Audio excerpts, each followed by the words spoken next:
우리는 이미 다 어떤 의미에서 어버이가 되었고 또 늙으신 어버이들이 계십니다. 참 우리나라가 어려울 때에는 이 고려장이라는 것이 있었어요.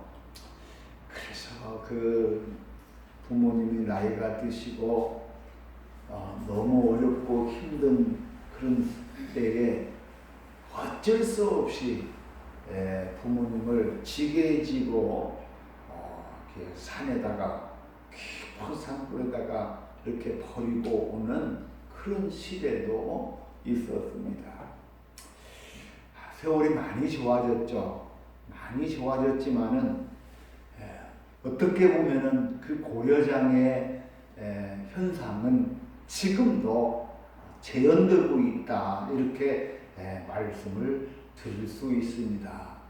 그래서 노모님을 반드시 이렇게 잘 모시지 못하고 그 의료원에 이렇게 보내야만 하고 또 그곳에서 평안히 잘 계신가 늘 돌봐야 하는데 그러지 못한 상황들이 많이 있습니다. 병원에서 아련히 잘 알아서 잘 돌봐주겠지 하는 것은 어떻게 보면은 좀 무책임한 그러한 우리의 마음이 아닌가 생각합니다. 오늘 어버이 주일을 기해서 살아계신 노부모님들 더 관심을 가지고 기도하고 돌보고 공경을 다할 수 있는 우리 모두가 되실 수 있기를 주님의 이름으로 축원합니다.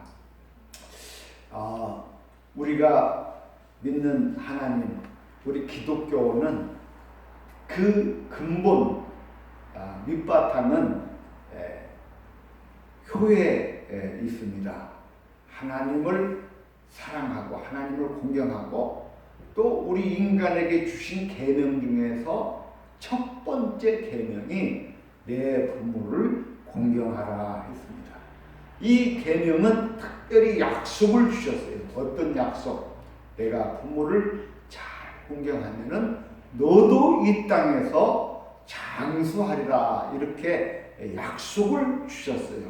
그래서 우리가 부모를 공경하는 것은 어떻게 보면 하나님의 뜻이고 천륜이고, 그러나 하나님은 이를 통해서 우리에게 큰 복을 약속해 주셨지요. 오늘 본문 말씀은 우리가 전에도 한번 나눈 적이 있는 말씀입니다. 그런데 우리가 이 말씀을 올바로 제대로 해석해내지 못하는 그런 시대적인 상황들이 놓여져 있습니다. 예수님은 하나님의 보내심을 따라서 이 세상에 오셨습니다. 그래서 동정녀 마리아를 통하여서 이 땅에 탄생하시고, 그리고 이제 하나님의 큰 거룩한 뜻을 따라서 살다가 젊은 나이에 이제 죽게 되죠. 그런 예수님, 어떻게 보면은 육신의 부모님에게는 큰 죄를 지은 그런 모습입니다. 그렇지만은 예수님의 삶은 통틀어서 어떻게 보면은 작은 어머니, 작은 아버지가 아니라 하나님 아버지의 거룩한 뜻을 따라서 살아가신 분이다. 그런데 그 예수님께서 이 세상에서 이제 공생애를 사실 때에 오늘 말씀은 마가복음 3장입니다. 3장이라는 말은 이 마가복음 16장 중에서 앞에 부분에 속하죠. 예수님께서 이 하나님의 뜻을 이루기 위해서 이 땅에서 이제 복음을 전파하고 하나님의 나라를 이루어 가시는 그 초반기의 사역에 해당하는 것입니다. 사전에 우리가 조금 알아야 될 게 있어요. 이 마가복음이라는 책은 이 마가 공동체가 교본으로 삼았던 성경 말씀입니다. 그러니까 마가 공동체, 마태 공동체, 누가 공동체, 요한 공동체가 있는데 이 마가 공동체는 특별히 이 마가복음을 하나님의 말씀의 교본으로 삼고 사는 그런 공동체이지요. 그런데 우리가 이제 사전 공부입니다. 마가 공동체가 이렇게 모여서 하나님의 말씀을 지키고 신앙을 따라 살아갈 때에 참 어려운 문제가 있습니다. 그건 무슨 말이냐면은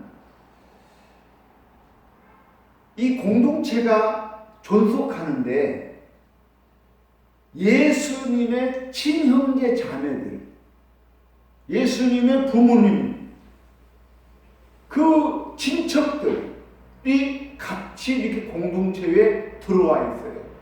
그랬을 때에 자, 우리 갈릴리 교회가 있는데 우리 안사람도 있고 우리 딸들도 있고 함께 우리가 이 갈릴리 공동체를 이루어가면서 살아갑니다. 그러면은 자연히 무엇이 생기냐면은 그래도 목사님, 사모님이요 자녀들이기 때문에 성도들은 그 눈치를 보게 되죠. 그래서 그 목사님 가족이 이 교회에 미치는 영향력이 있습니다. 그러면 그런 영향력들을 어떻게 우리가 이해하고 받아들여야 할 것인가 하는 문제가 생깁니다.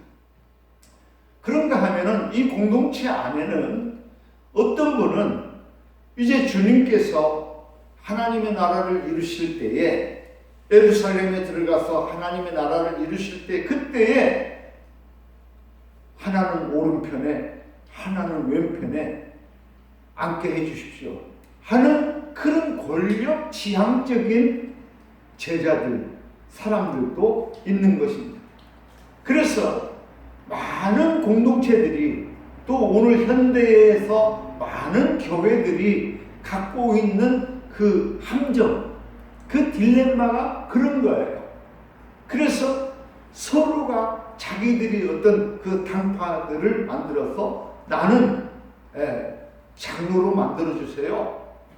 나는 뭐 안수집사로 만들어주세요. 어떤 직분을 요청한다든가 그 공동체에서 핵심적인 그 지위들을 차지하고자 하는 그런 사람들이 있는 것이죠.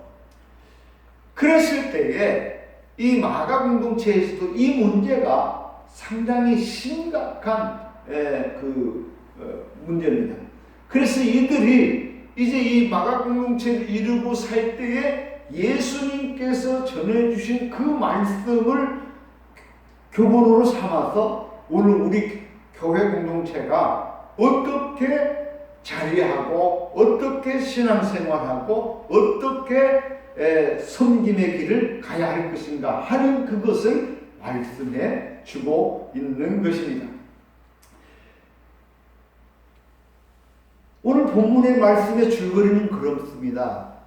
예수님께서 공생에 들어가서 성경 말씀을 보면 그 12제자들을 불러 모으죠.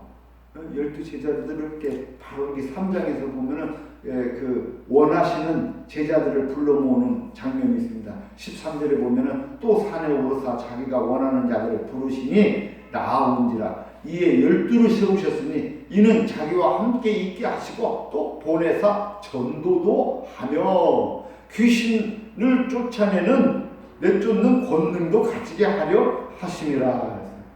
이 12를 세웠어요.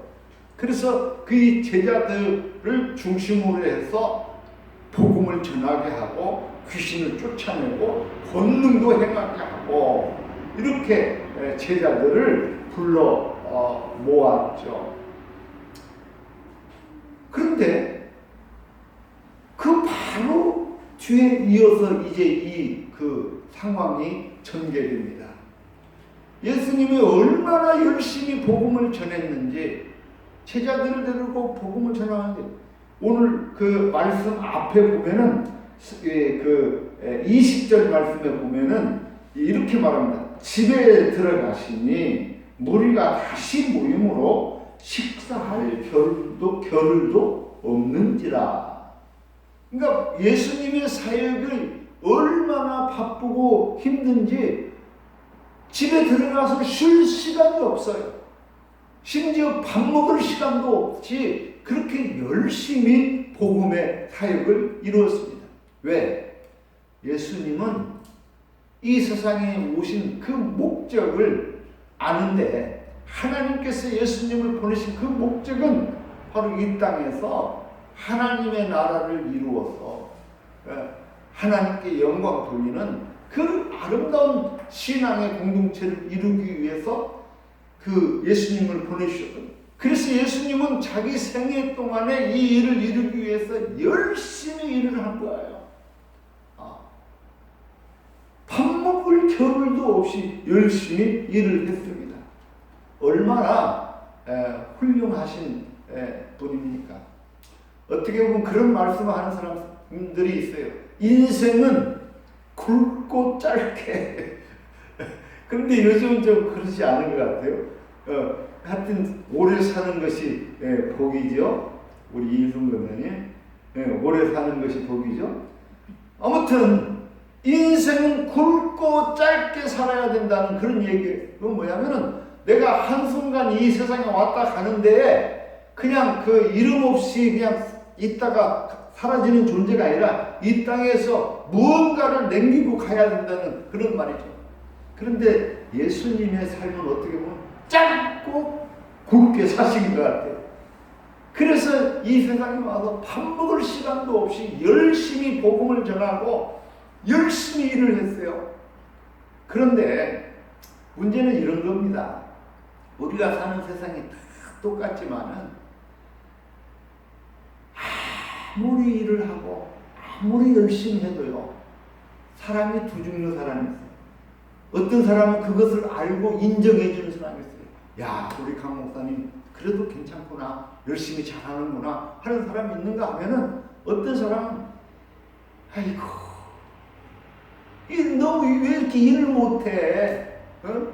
왜 이렇게 설교를 못해? 왜 이렇게 전도를 못해? 그러니까 그 모양이지. 이렇게 이제 빈창하는 사람도 있지요. 여러분, 우리 지금 문재인 대통령이요, 지지율이 70%를 넘어갔어요. 근데 70%가 넘어갔는데도 못한다고 하는 사람은 끝끝내 못한다는 거예요. 문재인 때문에 나라가 망한다는 거예요. 그러니까 이렇게 트집 잡는 사람들은 어떻게 보면은 고칠 방법이 없어요. 근본이 그러기 때문에 아무리 잘해도 우리 안 집사님이 아무리 잘해도 트집 잡는 사람은 끝끝내 트집을 잡는 거예요. 왜? 그 마음에 작정을 했기 때문에 그래요. 작정한 사람들 앞에서는 어떻게 해볼 수가 없어. 그래서 예수님께서도 마찬가지예요.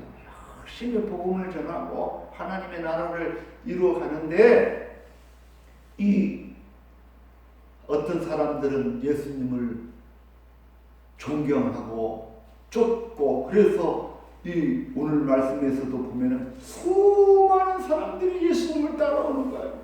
그러니까 예수님은 밥 먹을 시간도 없이 그 사람들을 만나서 복음을 전하고 귀신 들린 사람 고쳐주고 병든 사람 고쳐주고 이렇게 일을 하십니다. 그런데 앞서 말씀을 드린 것처럼 반대하는 사람들, 여기 22절에 보면 예루살렘에서 내려온 서기관들, 이 사람들은 끝까지 바리새인들, 서기관들, 장로들, 제사장들, 이런 사람들은요 한 번도 예수님을 칭찬한 적도 없고 예수님한테 좋은 말 들은 적이 없어요. 그 사람들이 어떻게 보면 이스라엘의 유대교회에서 이스라엘의 그 신앙적 지도자요 정신적 지주들인데 이 사람들은 끝끝내 예수를 물어뜯는 거예요. 그러면서 소문이 안 좋아. 예수님을 이단이라고 말하는 사람들이 있고 예수님을 귀신 들렸다라고 말하는 사람들이 있고, 그런데 예수님께서 오늘 본문에 있는 이 말씀을 바로 전하기 바로 전에 이 서기관이 예수님한테 하는 그 질문이 있어요. 예수님께서 귀신 들린 사람을 고쳐주니까 예수가 귀신 들려가지고 귀신이 귀신을 쫓아낸다 하고 소문을 내는 거예요. 그런데 이것이 그럴 수 있느냐? 거기에 대해서 예수님이 답변을 줘요. 사람이 만일에 한 나라가 있는데 그 나라가 스스로 분쟁하면 그 나라가 설 수 있겠느냐? 응? 또 한 가정이 있는데 그 가정이 서로 다투면 그 가정이 설 수 있겠느냐? 사탄도 사탄의 세력을 모으기 위해서 그 다 불러 모으고 부하들도 만들고 하는데 내가 사탄을 힘입어서 귀신을 쫓아냈다면은 그건 내가 사탄이 아니지. 그러니까 사람은 예수님께서 이 귀신 들린 사람을 내어 쫓는 이 일을 두고 사람들이 수군거리면서 예수님이 사탄의 그 마귀의 그 권세를 가지고 귀신을 쫓아낸다고 하는데 그건 말이 안 되는 소리다 라고 말씀을 하는 것입니다. 그러면서 중요한 말씀 하나를 29절 말씀에 보면 이렇게 말합니다. 누구든지 성령을 모독하는 자는 영원히 사하심을 얻지 못하고 영원한 죄가 되느니라. 그러니까 사람이요 웬만한 죄는 다 용서가 됩니다. 조금 잘못하는 거는요 용서가 되는 거예요. 우리 그 집에서 자식들 키우잖아. 그럼 아이들이 나가서 말짓을 많이 하잖아요. 그런데 웬만한 말짓은요 그때는 화가 나고 그렇다 해서 시간이 지나면 다 용서가 되는 거예요. 그런데 어떤 것은 용서가 안 되냐? 오늘 말씀해 보면 성령을 모독하는 자. 나는 이 성령을 모독하는 자가 어떤 사람이냐? 앞서 말씀드린 것처럼 근본적으로 모든 것을 부정하고 모든 것을 책임을 묻고 모든 것을 반대하는 사람, 나는 이런 사람이 바로 성령을 모독하는 자라고 생각합니다. 앞서도 말씀드렸지만 문재인 대통령이 통치를 잘하고 있어요. 세상에 우리나라 이 역사상에 그 집권 후반기에 들어서서 70% 이게 지지율이 나오는 거는요 있을 수가 없는 일이에요. 그럼 70% 지지율이 넘었어요. 그런데도 끝끝내 반대하고 끝끝내 물어뜯고 끝끝내 이 발목 잡는 이 사람들은요 지구가 바뀌지 않는 한은 안 되는 거예요. 용서가 안 되는 거예요. 그래서 성령을 모독하는 사람, 이런 사람들은 영원한 죄가 된다는 거예요.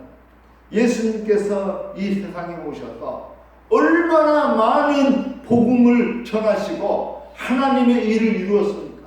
그래서 오병이어의 기적도 이렇게 세우시고 병든 자도 고쳐지고 귀신 들린 사람 쫓아내고 수많은 하나님 아버지의 일들을 행하였지만은 끝끝내 반대하는 사람들, 끝끝내 그 획책하고 그래서 예수를 넘어뜨리려고 하는 이 사람들, 이런 사람들은요 어쩔 수 없어요. 어떻게 보면 이 타고나면서부터 죽을 때까지 그러다가 가는 것 같아요. 이런 사람들이 용서가 안 된다는 거예요.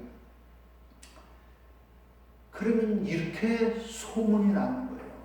그랬을 때에 예수의 어머니와 예수의 형제들, 예수의 동생, 여동생들, 자매들, 이 사람들은 걱정이 태산.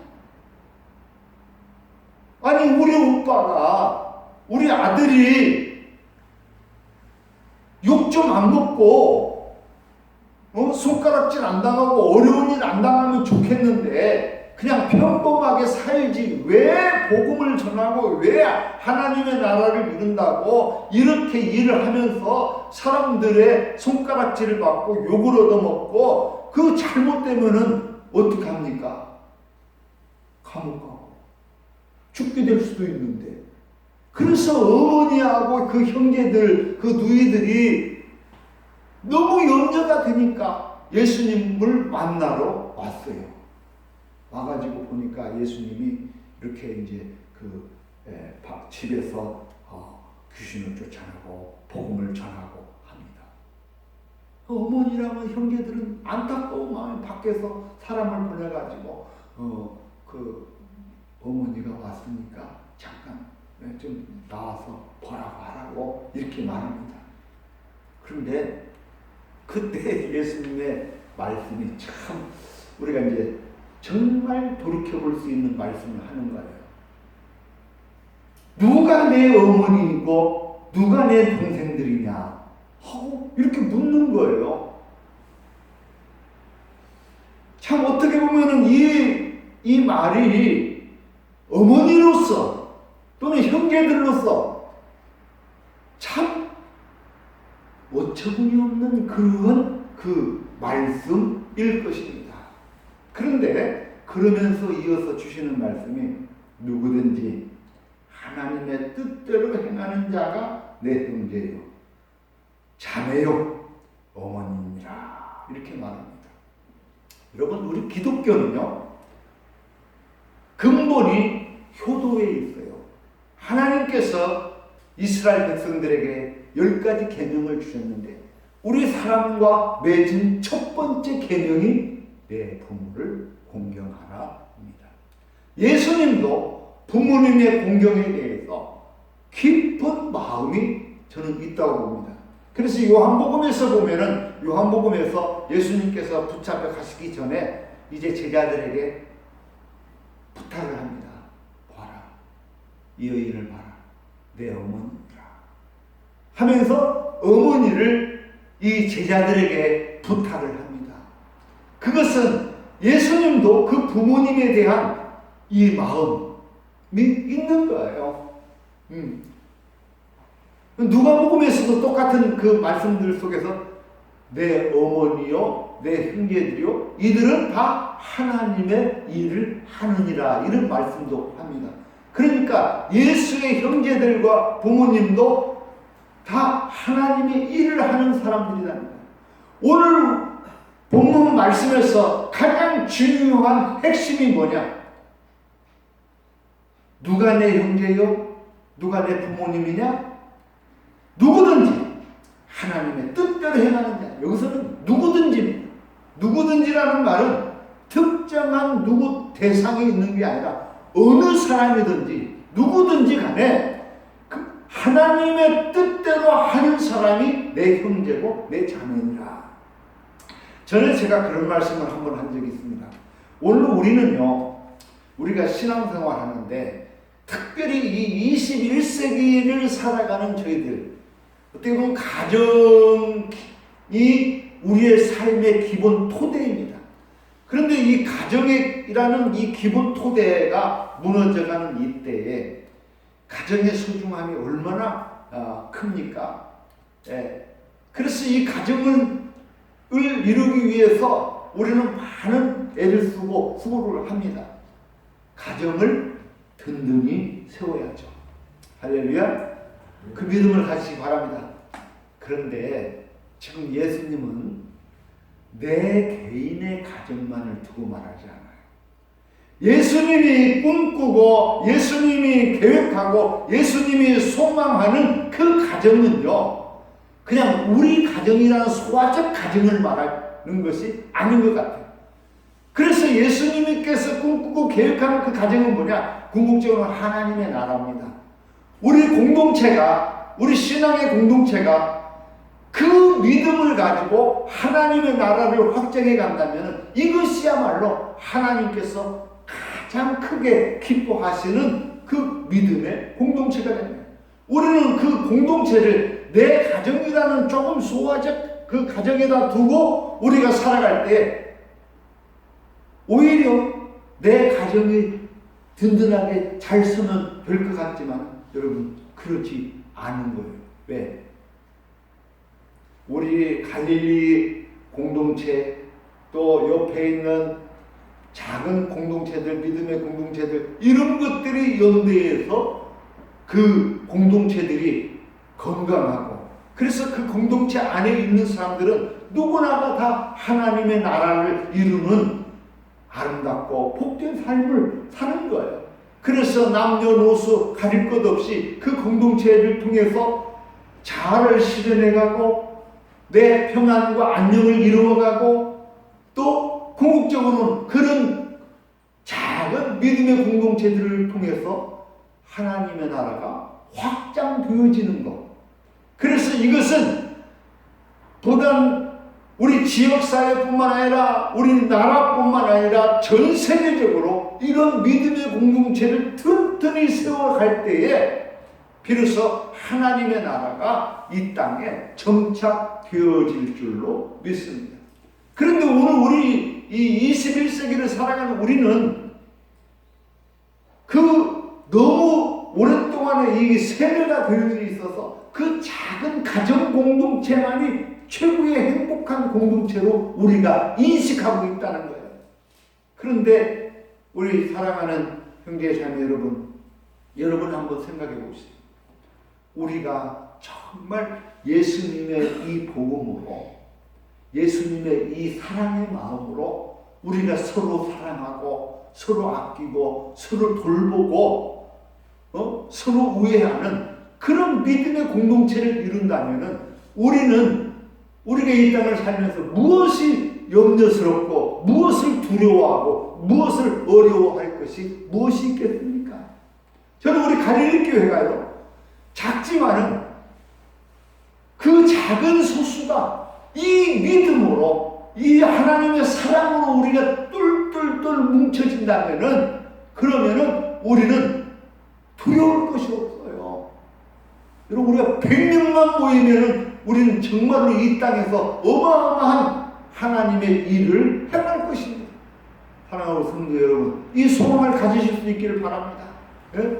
그래서 우리 좀 죄송스러운 표현입니다만 우리 이인수 권사님 그리고 우리 도상욱 권사님은 이제 자꾸 하셨습니까? 그렇지만 그 거쳐야 할 때가 힘들고 어려울 때 우리가 함께 거쳐하면서 함께 식탁을 나누고 함께 예배를 드리고 함께 기도하고 함께 사랑하고 함께 우애하고 나누는 그런 믿음의 공동체를 이룬다면 우리 자녀들 문제가 무엇이 걱정이 되고 우리 그 모든 일들이 무슨 그 염려가 될 것이 있겠습니까? 궁극적으로 우리 예수님께서 꿈꾸시고 우리 예수님께서 원하시는 그 공동체는 바로 그러한 사랑의 공동체입니다. 그런 신앙의 공동체입니다. 오늘 우리 갈릴리 교회를 향해서도 마찬가지입니다. 오늘 우리가 이 믿음으로 하나가 되어서 누구든지 하나님의 뜻대로 일하는 사람, 하나님의 뜻대로 행하는 사람이 바로 내 형제요, 내 자매라 말씀하신 그 의미가 여기에 있다는 것입니다. 여기서 이제 한 가지만 더 말씀을 드리고 말씀 시간이 좀 많이 가서 말씀 마칩니다만은 여러분 우리 한국 교회가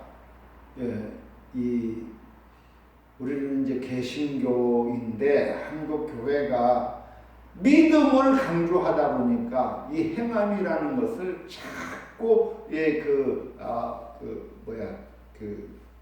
그 의미를 삭감을 하고 그러다 보니까 기독교는 그냥 머리로만 믿는 종교로 우리가 착각을 하고 오해할 때가 많이 있는데 예수님 말씀을 보세요.